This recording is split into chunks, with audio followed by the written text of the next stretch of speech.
ಇವತ್ತಿಂದ ದಿವಸ ಆಮ್ ಆದ್ಮಿ ಪಕ್ಷ ಬೆಳಗಾವಿ ಜಿಲ್ಲಾ ಎಲ್ಲರೂ ಕಾರ್ಯಕರ್ತರು ಕೂಡಿದ್ದೀವಿ ಎರಡು ಉದ್ದೇಶಕ್ಕಾಗಿ. ಒಂದು, ಬೆಳಗಾವಿ ಜಿಲ್ಲೆಯಲ್ಲಿ ಹಲವಾರು ವರ್ಷಗಳಾದರೂ ಹೊಸ ಉದ್ಯಮಿ ಯಾವ ಬಂದಿಲ್ಲ. ನಮ್ಮಲ್ಲಿ one of the best institute of educations ಇದ್ದಾವೆ.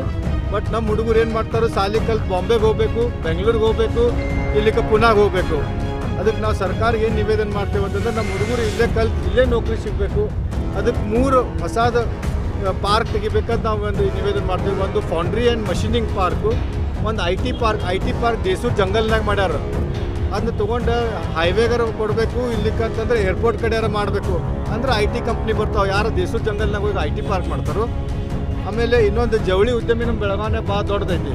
ಸೊ ಅದಕ್ಕೊಂದು ಹೊಸ ಪಾರ್ಕ್ ಮಾಡಬೇಕಂತ ನಿವೇದನೆ ಮಾಡ್ತೀವಿ. ಅದ್ರ ಜೊತೆ ಬೆಳಗಾವಿನಲ್ಲಿ ಈ ಸದ್ಯ 3 ಮೆಡಿಕಲ್ ಕಾಲೇಜ್ಗಳು, ಆಯುರ್ವೇದಿಕ್ ಕಾಲೇಜ್ಗಳು, ಹಲವಾರು ಹೋಮಿಯೋಪತಿ ಕಾಲೇಜ್ಗಳಿದ್ದಾವೆ. ಮೆಡಿಕಲ್ ಟೂರಿಸಮ್ ಬಗ್ಗೆ ಒಂದು ಸ್ವಲ್ಪ ಧ್ಯಾನ ಕೊಟ್ಟು ಒಂದು ಮೆಡಿಕಲ್ ಪಾರ್ಕ್ ಮಾಡಬೇಕಂತೇಳಿ ನಾವು ಸರ್ಕಾರಕ್ಕೆ ಅನುಮೋದನೆ ಮಾಡ್ತೀವಿ. ಅದೇ ರೀತಿಯಾಗಿ ನಮ್ಮ ಬೆಳಗಾವಿಯಲ್ಲಿ ಸೂಪರ್ ಸ್ಪೆಷಾಲಿಟಿ ಹಾಸ್ಪಿಟಲ್ ಸುಮಾರು 200 ಕೋಟಿ ರೂಪಾಯಿ ಖರ್ಚು ಮಾಡಿ ಕಟ್ಟಿದ್ದಾರೆ. ಈ ಬಾರಿ ಏನೋ ಈ ಅಧಿವೇಶನ ಮುಖ್ಯಮಂತ್ರಿ ಉದ್ಘಾಟನೆ ಮಾಡ್ತಾರಂತೆ, ಉದ್ಘಾಟನೆ ಮಾಡಿ ಮತ್ತೆ ಹೋಗ್ಬಿಡ್ತಾರೆ. ಸೊ ನಮ್ಗೆ ಉದ್ಘಾಟನೆ ಬೇಡ, ಆ ಹಾಸ್ಪಿಟಲ್ ಫಂಕ್ಷನಿಂಗ್ ಆಗಬೇಕು. ಅದಕ್ಕೆ ಸುಮಾರು 570 580 ಸಿಬ್ಬಂದಿಗಳು ಬೇಕಂತೆ. ಆ ಸಿಬ್ಬಂದಿಗಳು ನೀವು ಯಾವಾಗ ನೇಮಕ ಮಾಡ್ಕೊತೀರಿ, ಆ ಹಾಸ್ಪಿಟಲ್ ಚಾಲೂ ಆಯ್ತಂದ್ರೆ ಉತ್ತರ ಕರ್ನಾಟಕದ ಸುಮಾರು 2-2.5 ಕೋಟಿ ಜನಕ್ಕೆ ಎಲ್ಲರೂ ಚಲೋ ಆಕೈತಿ. ಸೊ ಅದಕ್ಕೆ ನಾವು 2 ನೀರು ತೊಗೊಂಡು ಒಂದು ಡೆವಲಪ್ಮೆಂಟ್ ಆಫ್ ಬೆಳಗಾವಿ, ಅನ್ಎಂಪ್ಲಾಯ್ಮೆಂಟ್ ಇರಾಡಿಕೇಷನ್ನು ಹಾಗೂ ಡೆವಲಪ್ಮೆಂಟ್ ಇದು ಓಪನಿಂಗ್ ಆ್ಯಂಡ್ ಫಂಕ್ಷನಿಂಗ್, ನೆನ್ಪಿಟ್ಕೊಳ್ಳಿ, ಫಂಕ್ಷನಿಂಗ್ ಆಫ್ ದಿ ನಮ್ಮ ಸೂಪರ್ ಸ್ಪೆಷಾಲಿಟಿ ಹಾಸ್ಪಿಟಲ್. ಇವತ್ತು ಸಾಧಾರಣ ಮನುಷ್ಯರಿಗೆ ಪ್ರೈವೇಟ್ ಹಾಸ್ಪಿಟಲ್ ಹೋಗೋಕ್ಕಾಗಂಗಿಲ್ಲ. ಸೊ ಅದಕ್ಕೆ ಇದು ಇಮಿಡಿಯೇಟ್ಲಿ ಸ್ಟಾರ್ಟ್ ಮಾಡಬೇಕಂತೇಳಿ ನಾವು ಸರ್ಕಾರಕ್ಕೆ ನೀವು ಇದು ಮಾಡ್ತೀವಿ, ನಾನು ಮನವಿ ಮಾಡ್ಕೊತೀವಿ. ಇವತ್ತು ಬೈಕ್ ರ್ಯಾಲಿ ಎಲ್ಲರಿಗೂ ತೋರ್ಸೋಕೆ ಆಮ್ ಆದ್ಮಿ ಪಾರ್ಟಿ ಸಕ್ರಿಯವಾಗಿದೆ. ಇದ್ರ ನೆಕ್ಸ್ಟ್ ಸ್ಟೇಜ್ ನಾವು ಒಂದು 25-26ಗೆ 3 ದಿವಸ ಭ್ರಷ್ಟಾಚಾರ ಮುಕ್ತ ಬೆಳಗಾವಿ ಅಂತೇಳಿ ಉಪವಾಸ ಕೊಂಡಾಡೋದೇವಿ. ಪೊಲೀಸರ ಜೊತೆ ಮಾತಾಡತ್ತೇವೆ. ಸೊ ಡಿಸೆಂಬರ್ ಲಾಸ್ಟ್ ವೀಕ್ನಾಗ ಆಗ್ತೈತಿ. ಸೊ 3 ದಿವಸ ಭ್ರಷ್ಟಾಚಾರ ಮುಕ್ತ ಜಿಲ್ಲಾ ಅಂತೇಳಿ ನಾವು ಸ್ಟಾರ್ಟ್ ಮಾಡೋದೇವಿ. ಮತ್ತು 20 ವರ್ಷದಿಂದ ಗೂಡಾದವ್ರು ಯಾವುದೋ ಒಂದು ಲೇಔಟ್ ಮಾಡಿಲ್ಲ. ಸುಳ್ಳು ಕನಬರ್ಗಿ ಲೇಔಟ, ಆ ಲೇಔಟ, ಈ ಲೇಔಟ್ ಅನ್ಕೊತ ಕಾರ್ನರ್ ಪ್ಲಾಟ್ ಮಾರ್ಕೊತ ಕುಂತಾರು.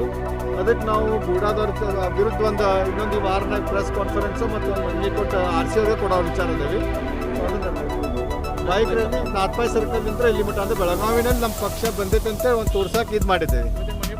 52 ಮನವಿ ಕೊಡ್ತೇವೆ. ಜಿಲ್ಲಾಧಿಕಾರಿಗಳು ಮನವಿ ಕೊಡತ್ತಾರೆ. ನಾಥಪಾಯಿ ಸರ್ಕಲ್ನಿಂದ ಬಸವೇಶ್ವರ ಸರ್ಕಲ್ನಿಂದ ರೈಲ್ವೆ ಬ್ರಿಡ್ಜ್ನಿಂದ ಬೋಗಾರ್ವೆಸ್ ಚೆನ್ನಮ್ಮ ಸರ್ಕಲ್ ಇಲ್ಲಿ ಆಯ್ತು. ನನ್ನ ಹೆಸರು ವಿಜಯ್ ಪಾಟೀಲ್, ಜಿಲ್ಲಾ ಅಧ್ಯಕ್ಷ, ಬೆಳಗಾವಿ ಜಿಲ್ಲಾ.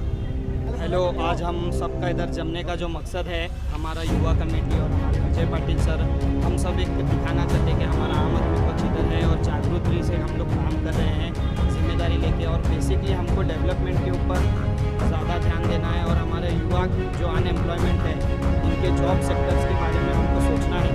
और बेलगाम एक स्मार्ट सिटी करके नाम जो दिया है, सिर्फ नाम नहीं रहना चाहिए, बेसिकली स्मार्ट सिटी होना चाहिए. डेवलपमेंट के नाम पे सिर्फ रोड्स और ड्रेनेज के काम चल रहे हैं. डेवलपमेंट मतलब रोड और ड्रेनेज पे ही नहीं रहना चाहिए, हर जगह आना चाहिए. वो सिर्फ रोड और ड्रेनेज तक ही सीमित रह रहे हैं, उसके आगे बढ़ना चाहिए. डेवलपमेंट यानी हर तरीके से डेवलपमेंट होना चाहिए. युवा का डेवलपमेंट, कामों के सेक्टर में डेवलपमेंट, जॉब्स इम्प्लीमेंट होना चाहिए. अभी हमारे बेसिकली मोर देन 150 कॉलेजेस है बेलगाम में. हर साल एक कॉलेज से आप मिनिमम 200-300 पीपल्स भी पकड़ो, कितने लोग पास आउट होते हैं हर साल. तो उसमें से बेसिकली एक 10% तो जॉब सेक्टर इधर रहना चाहिए. हमारी ये मांग है, हमारी ये युवा की तरफ से मेरी आवाज़ है कि इसके ऊपर जल्द से जल्द ध्यान दिया जाए. जो भी पॉसिबल है गवर्नमेंट के तरफ से वो हमको प्रोवाइड